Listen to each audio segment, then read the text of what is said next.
ಸಮಾಲೋಚನೆ ಡಿಜಿಟಲ್ಗೆ ಸ್ವಾಗತ. ಕೇಂದ್ರದ ಹಣಕಾಸಿನ ಸಚಿವರಾದ ಶ್ರೀಮತಿ ನಿರ್ಮಲಾ ಸೀತಾರಾಮನ್ ಅವರು ಸತತವಾಗಿ 8ನೇ ಬಾರಿಗೆ 2025-26ನೇ ಸಾಲಿನ ಐತಿಹಾಸಿಕ ಆಯವ್ಯಯ ಬಜೆಟನ್ನು ಬಡವರು, ಮಧ್ಯಮ ವರ್ಗದವರು, ರೈತರು ಮತ್ತು ರಫ್ತು ಹಾಗೂ ಸಣ್ಣ ಮತ್ತು ಮಧ್ಯಮ ಕೈಗಾರಿಕೆಗಳ ಪರವಾಗಿ ಮಂಡಿಸಿರುವುದು ನನಗೆ ಹರ್ಷ ತಂದಿದೆ ಎಂದು ಬೆಂಗಳೂರು ಗ್ರಾಮಾಂತರ ಲೋಕಸಭಾ ಕ್ಷೇತ್ರದ ಸದಸ್ಯರಾದ ಡಾಕ್ಟರ್ CN ಮಂಜುನಾಥ್ ಅವರು ತಿಳಿಸಿದರು. ಅವರು ಸುದ್ದಿಗೋಷ್ಠಿಯನ್ನು ಉದ್ದೇಶಿಸಿ ಮಾತನಾಡುತ್ತಾ, ಪ್ರಧಾನಮಂತ್ರಿ ನರೇಂದ್ರ ಮೋದಿ ಅವರ ಮಾರ್ಗದರ್ಶನದಲ್ಲಿ ಕೇಂದ್ರ ಹಣಕಾಸು ಸಚಿವೆ ನಿರ್ಮಲಾ ಸೀತಾರಾಮನ್ ಅವರು 50.6 ಲಕ್ಷ ಕೋಟಿಯ ಉತ್ತಮ ಬಜೆಟನ್ನು ಮಂಡಿಸಿದ್ದಾರೆ. ಭಾರತವು GDPಯಲ್ಲಿ 66.3ರಲ್ಲಿದ್ದು, ಮುಂದುವರಿದ ರಾಷ್ಟ್ರಗಳಾದ China, America, Japan, Germany, France ದೇಶಗಳಿಗಿಂತ ಭಾರತವು GDPಯಲ್ಲಿ ವೇಗವನ್ನು ಪಡೆದುಕೊಂಡಿದ್ದು, ವಿಶ್ವದ ಆರ್ಥಿಕ ಶಕ್ತಿಯಲ್ಲಿ ಭಾರತವು 5ನೇ ಸ್ಥಾನದಲ್ಲಿದೆ ಎಂದರು.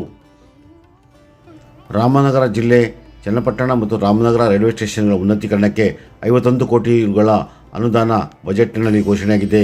ರಾಮನಗರ ಮತ್ತು ಚನ್ನಪಟ್ಟಣ ಎಲೆಕೆರೆ ಬಳಿ ರೈಲ್ವೆ ಮೇಲ್ಸೇತುವೆ ಕಾಮಗಾರಿಗಳು ಈಗಾಗಲೇ ಪ್ರಗತಿಯಲ್ಲಿದ್ದು, ಇವುಗಳ ಪರಿಶೀಲನೆಗಾಗಿ ಇಂದು ನಾನು ಸ್ಥಳಕ್ಕೆ ಭೇಟಿ ನೀಡುತ್ತಿದ್ದೇನೆ ಮತ್ತು ಬಿಡದಿ ರೈಲ್ವೆ ಸ್ಟೇಷನ್ ಅಭಿವೃದ್ಧಿ ಕಾಮಗಾರಿಗಳು ಸಂಪೂರ್ಣವಾಗಿ ಮುಗಿದಿದ್ದು, ಹಾರೋಹಳ್ಳಿಗೆ ESI ಆಸ್ಪತ್ರೆಯನ್ನು ಕೇಂದ್ರ ಸರ್ಕಾರವು ಮಂಜೂರು ಮಾಡಿದೆ ಎಂದರು. ಈ ಬಜೆಟ್ ಗಾತ್ರ ಎಷ್ಟಪ್ಪ ಅಂದರೆ 50.6 ಲಕ್ಷ ಕೋಟಿ. 50.6 ಲಕ್ಷ ಕೋಟಿಯ ಬಜೆಟನ್ನು ನಿರ್ಮಲಾ ಸೀತಾರಾಮನ್ ಅವರು ನಮ್ಮ ಪ್ರಧಾನಮಂತ್ರಿಗಳಾದಂಥ ನರೇಂದ್ರ ಮೋದಿಯವರ ಗೈಡೆನ್ಸಲ್ಲಿ ಅದನ್ನು ಮಂಡಿಸಿದ್ದಾರೆ. ಅಂದರೆ ಇವತ್ತು ಭಾರತ ಈ ವೇಗವನ್ನು ನೋಡಿದರೆ ನಮ್ಮ ಬೆಳವಣಿಗೆ ಮತ್ತು ನಮ್ಮ GDP ಅಂತ ಏನಿದೆ ಇದು 6.2 6.3ರಲ್ಲಿದೆ. ಇವತ್ತು ಮುಂದುವರೆದ ದೇಶಗಳಾದಂಥ ಚೈನಾ ಆಗ್ಬೋದು, ಅಮೇರಿಕಾ ಆಗ್ಬೋದು, ಜಪಾನ್ ಆಗ್ಬೋದು, ಜರ್ಮನಿ ಆಗ್ಬೋದು ಅಥವಾ ಫ್ರಾನ್ಸ್ ಆಗ್ಬೋದು, ಅದಕ್ಕಿಂತ ನಾವು ಮುಂದೆ ಇದ್ದೇವೆ. ಇದೇ ವೇಗದಲ್ಲಿ ಮುಂದುವರಿಯುವ ಎಲ್ಲ ಸೂಚನೆ ಇರೋದ್ರಿಂದ ಭಾರತ ಇವಾಗ 5ನೇ ಸ್ಥಾನದಲ್ಲಿದೆ. ವಿಶ್ವದ ಆರ್ಥಿಕ ಶಕ್ತಿಯಾಗಿ ಭಾರತ ಇವತ್ತು 5ನೇ ಸ್ಥಾನದಲ್ಲಿದ್ದು, ಈ ವೇಗವನ್ನು ಗಮನಿಸಿದಾಗ ಸುಮಾರು ಇನ್ನು 2027ನೇ ಇಸ್ವಿಗೆ ಭಾರತ ವಿಶ್ವದ 3ನೇ ಆರ್ಥಿಕ ಶಕ್ತಿಯಾಗಿ ಹೊರಹೊಮ್ಮಲಿದೆ. ಇದೊಂದು ಒಳ್ಳೆಯ ಪ್ರತಿಯೊಬ್ಬ ಭಾರತೀಯನೂ ಕೂಡ ಹೆಮ್ಮೆ ಪಡಬೇಕಾದಂಥ ವಿಚಾರ. ನಂತರ ಇವತ್ತು GDP ಅಂತ ಏನು ಹೇಳ್ತೀವಿ, ಅದು ಭಾರತದ GDP ಇವತ್ತು 6.2-6.3% ಆಸುಪಾಸಿನಲ್ಲಿದೆ. ಹೀಗಾಗಿ ಒಂದು ಉತ್ತಮವಾದಂಥ ಆರ್ಥಿಕ ಪ್ರಗತಿಯನ್ನು ನಾವು ಕಾಣ್ತಾ ಇದ್ದೇವೆ. ಸೊ ಇವತ್ತು ಬಹಳ ಒಂದು 5-6 ಸೆಕ್ಟರಲ್ಲಿ ಬಹಳ ಪ್ರಾಮುಖ್ಯತೆಯನ್ನು ಕೊಟ್ಟಿದ್ದಾರೆ. ಒಂದು ನಮ್ಮ ರಕ್ಷಣೆ, ಡಿಫೆನ್ಸ್ ಸೆಕ್ಟರಲ್ಲಿ, ಅದಕ್ಕೆ ಇವತ್ತು ಬಜೆಟಲ್ಲಿ ಮೀಸಲಾದಂಥ ಅಮೌಂಟು ಸುಮಾರು 6 ಲಕ್ಷ ಕೋಟಿ ಡಿಫೆನ್ಸ್ಗೆ. ನಂತರ ಗ್ರಾಮೀಣಾಭಿವೃದ್ಧಿ, ರೂರಲ್ ಡೆವಲಪ್ಮೆಂಟ್ ಅಂತ ಏನು ಹೇಳ್ತೀವಿ, ಅದು ಸುಮಾರು 4.6 ಲಕ್ಷ ಕೋಟಿ ಗ್ರಾಮೀಣ ಭಾರತಕ್ಕೆ ಅವರು ಮೀಸಲಿಟ್ಟಿದ್ದಾರೆ ಇದರಲ್ಲಿ. ನಂತರ ಹೋಮ್ ಅಫೇರ್ಸು ಒಂದು 2.6 ಲಕ್ಷ ಕೋಟಿ. ಅಂದರೆ ಅಗ್ರಿಕಲ್ಚರ್ಗೆ ಸುಮಾರು 1.4 ಲ್ಯಾಕ್ ಕ್ರೋರ್ಸ್ 1.4 ಲ್ಯಾಕ್ ಕ್ರೋರ್ಸು ನಮ್ಮ ಇದು ಅಗ್ರಿಕಲ್ಚರ್ಗೆ ಇಟ್ಟಿದ್ದಾರೆ. ಅದೇ ರೀತಿ ಎಜುಕೇಷನ್ಗೆ, ಏಕೆಂದರೆ ಎಲ್ಲರಿಗೂ ಗೊತ್ತಿರೋ ಹಾಗೆ ಒಂದು ರಕ್ಷಣೆಗೆ ಅದ್ರ ಮೇಲೆ ಕಾಂಪ್ರಮೈಸ್ ಮಾಡೋಂಗೇ ಇಲ್ಲ. ಇವತ್ತು ಶೈಕ್ಷಣಿಕ ಕ್ಷೇತ್ರಕ್ಕೆ ಕಳೆದ ಬಜೆಟ್ಗೆ ಹೋಲಿಕೆ ಮಾಡಿದರೆ 12% ಜಾಸ್ತಿ ಕೊಟ್ಟಿದ್ದಾರೆ. ಆಮೇಲೆ ರಕ್ಷಣಾ ವಿಭಾಗಕ್ಕೆ ಸುಮಾರು 8% ಜಾಸ್ತಿ ಕೊಟ್ಟಿದ್ದಾರೆ. ಹೀಗಾಗಿ ನಂತರ ಇದು ನಮ್ಮ ಹೆಲ್ತ್ ಸೆಕ್ಟ್ರಿಗೆ ಕೂಡ 12% ಅಲ್ಲೂ ಕೂಡ ಜಾಸ್ತಿ ಆಗಿದೆ.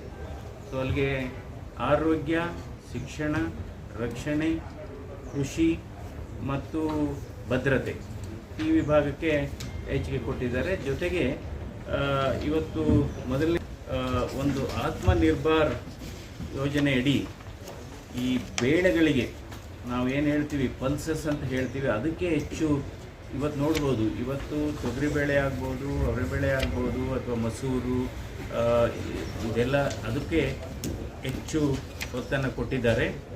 ಮತ್ತು ಒಂದು ಪ್ರಧಾನ ಮಂತ್ರಿ ಧನಧಾನ್ಯ ಯೋಜನೆ, ಪ್ರಧಾನ ಮಂತ್ರಿ ಧನಧಾನ್ಯ ಯೋಜನೆ ಅಡಿ ಸುಮಾರು 1,70,00,000 ರೈತರಿಗೆ ಇದು ಅನುಕೂಲ ಆಗುತ್ತೆ ನಮ್ಮ ದೇಶದಲ್ಲಿ.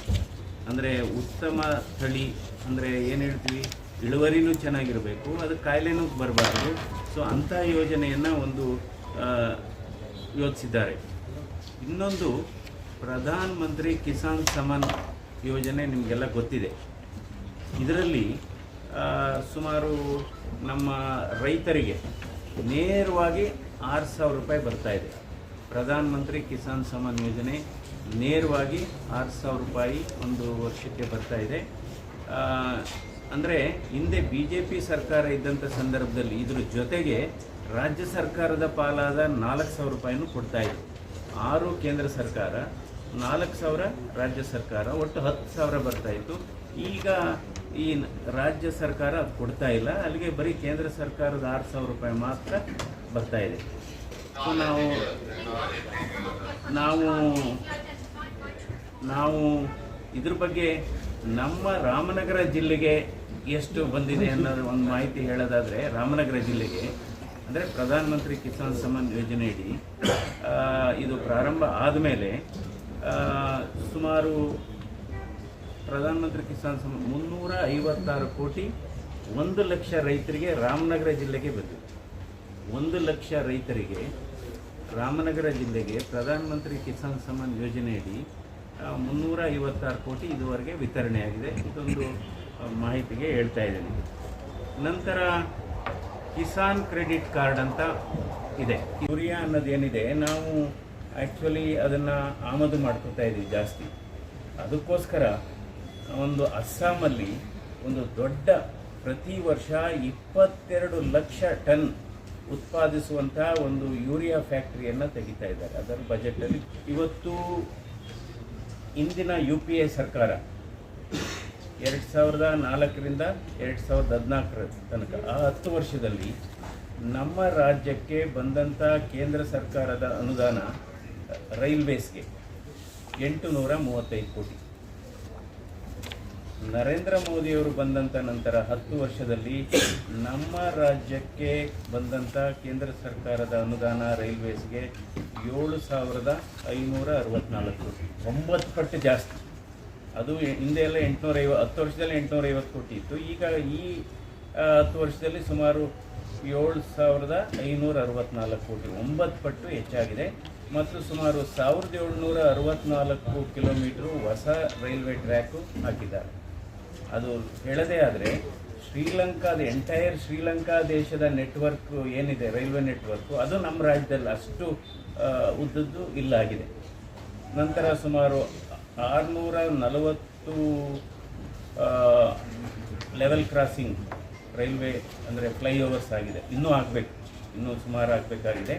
ನಂತರ ನಮ್ಮ ರಾಮನಗರಕ್ಕೆ ಜಿಲ್ಲೆಗೆ ಬಂದಂಥ ಸಂದರ್ಭದಲ್ಲಿ ಇವತ್ತು ಚನ್ನಪಟ್ಟಣ ರೈಲ್ವೆ ಸ್ಟೇಷನ್ನು ಮತ್ತು ರಾಮನಗರದ ರೈಲ್ವೆ ಸ್ಟೇಷನ್ನು ಉನ್ನತೀಕರಣಕ್ಕೆ 51 ಕೋಟಿ ರೂಪಾಯಿಯನ್ನು ಇದರಲ್ಲಿ ಅನುಮೋದನೆ ಆಗಿದೆ. ಕಾಮಗಾರಿ ಶುರುವಾಗಿದೆ. ಇದಾದ ನಂತರ ಅಲ್ಲಿ ಹೋಗ್ತಾ ಇದ್ದೀವಿ, ಯಾವುದು ರಾಮನಗರ ಸ್ಟೇಷನ್ ನೋಡಲಿಕ್ಕೆ.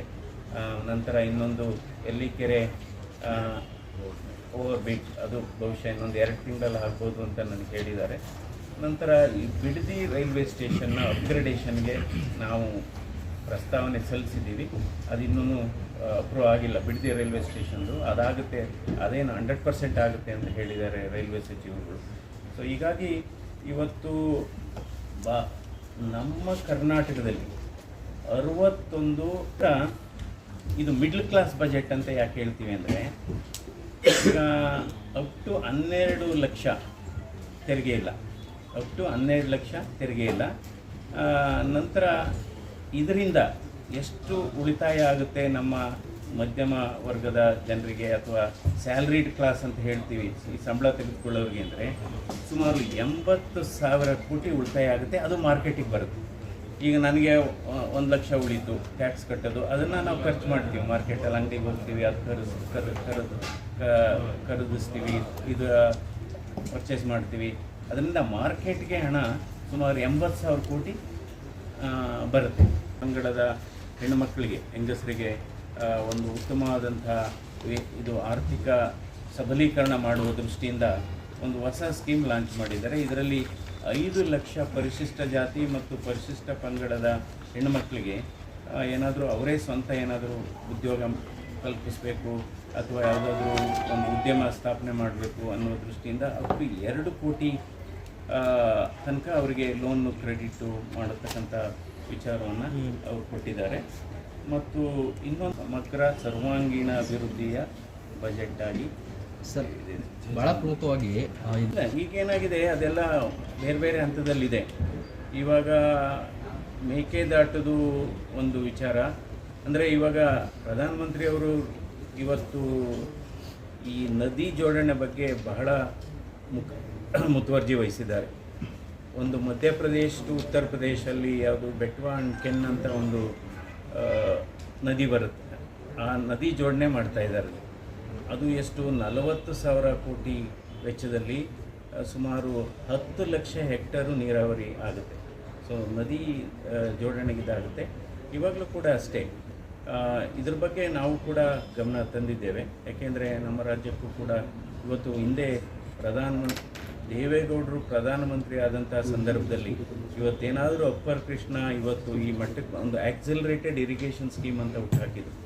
ಆಕ್ಸಿಲರೇಟೆಡ್ ಇರಿಗೇಷನ್ ಸ್ಕೀಮ್ ಅಂದರೆ ರಾಜ್ಯದ ನೀರಾವರಿ ಪ್ರಾಜೆಕ್ಟ್ಗಳಿಗೆ ಕೇಂದ್ರ ಸರ್ಕಾರ ಅನುದಾನವನ್ನು ಕೊಡುವಂಥದ್ದು. ಇದು ಆಕ್ಸಿಲರೇಟೆಡ್ ಇರಿಗೇಷನ್ ಸ್ಕೀಮು.